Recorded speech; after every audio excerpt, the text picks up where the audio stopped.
മാനം വിറ്റിട്ടായാലും പണവും പ്രശസ്തിയും ആഗ്രഹിച്ച ചില സ്ത്രീ രൂപങ്ങൾ വന്ന് എന്തൊക്കെയോ പറഞ്ഞതിൻ്റെ പേരിൽ മുകേഷ് MLAയുടെ രാജിക്ക് വേണ്ടി ചാനൽ ചർച്ചകളിൽ അലമുറയിട്ട് കരയുന്ന കേരളത്തിലെ മാപ്രാകളോടാണ്.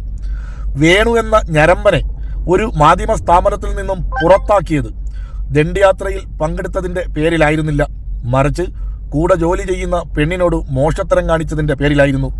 അന്ന് വേണുവിനെ മാധ്യമ പ്രവർത്തനത്തിൽ നിന്നും മാറ്റി നിർത്തിയില്ല എന്ന് മാത്രമല്ല, മറ്റൊരു മാധ്യമ സ്ഥാപനത്തിലേക്ക് ജോലിക്കെടുക്കുകയും ചെയ്തു. ഇനി മുകേഷ് MLAയുടെ രാജിക്ക് വേണ്ടി നെഞ്ചത്തടിച്ച് നിലവിളിക്കുന്ന കോൺഗ്രസുകാരോടും ലീഗുകാരോടും പറയാനുള്ളത്, കോവളം MLA വിൻസെന്റ് ജയിലിൽ കിടന്നത് ഉപ്പ് സത്യാഗ്രഹത്തിൽ പങ്കെടുത്തതിൻ്റെ പേരിലായിരുന്നില്ല, ഒരു സ്ത്രീയെ പീഡിപ്പിച്ചതിൻ്റെ പേരിലായിരുന്നു. അന്ന് പീഡിപ്പിച്ചതിൻ്റെ പേരിൽ ജയിലിൽ കിടന്ന് ജയിൽ മോചിതനായ വിൻസെന്റിനെ മാലയിട്ട് സ്വീകരിച്ച് പടക്കം പൊട്ടിച്ചവരാണ് കോൺഗ്രസുകാർ.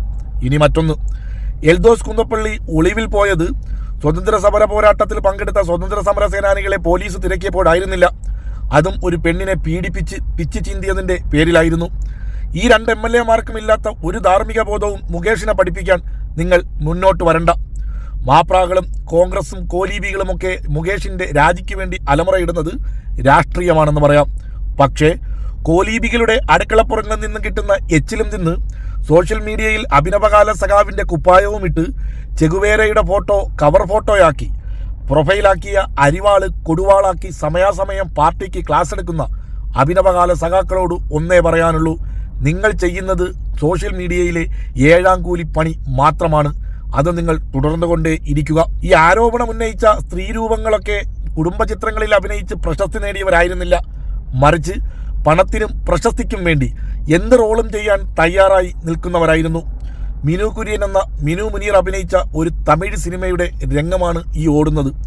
അപ്പോൾ തമിഴ്നാട്ടിൽ പോയി തമിഴ്നാട്ടിലുള്ളവർക്കെല്ലാം ദാനം ചെയ്ത് അവിടുന്നും ഒന്നും കിട്ടുന്നില്ല ഇവിടുന്നും ഒന്നും കിട്ടുന്നില്ല എന്ന് വന്നപ്പോൾ ആരുടെയൊക്കെയോ എച്ചിൽ വാങ്ങി മലയാള സിനിമയെ തകർക്കാൻ ഇറങ്ങിത്തിരിച്ച വെറും സ്ത്രീരൂപങ്ങൾ മാത്രമാണ് ഇവരെന്ന് മലയാളികൾ മനസ്സിലാക്കുക. മിനു കുര്യൻ്റെ മാത്രമല്ല, സോണി മൽഹാറും ഇതുപോലെയുള്ള ചിത്രങ്ങളിലൊക്കെ തന്നെയാണ് അഭിനയിച്ചിട്ടുള്ളത്.